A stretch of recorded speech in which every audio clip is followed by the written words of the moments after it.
Ulamolar aytadi, musulmon kishini albatta 3 ta qo'rg'ondan bitta qo'rg'oni bo'lishligi shart. Yoki uchalasi bir vaqtda bo'lishligi kerak, yoki uchalasidan bittasida doim bo'lib turishligi kerak.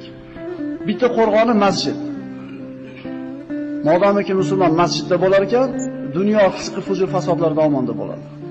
Doim masjidda imkoniyat bo'lmayapti turishlikda, ikkinchi qo'rg'oni Allohning zikri. Ya'ni tilida Allohni zikr qilib turishi kerak. Shunda u albatta bir qo'rg'onda ichida bo'ladi. Va uchinchi qo'rg'oni Qur'on tilovati. Uchalasiga ega bo'lgan kishi shaytondan uzoq bo'libdi deyiladi. Endi mana shu uchala qo'rg'ondan birortasida bo'la olmayotgan bo'lsa bir inson, albatta u shaytonning qo'rg'oniga tushib qoladi deyiladi.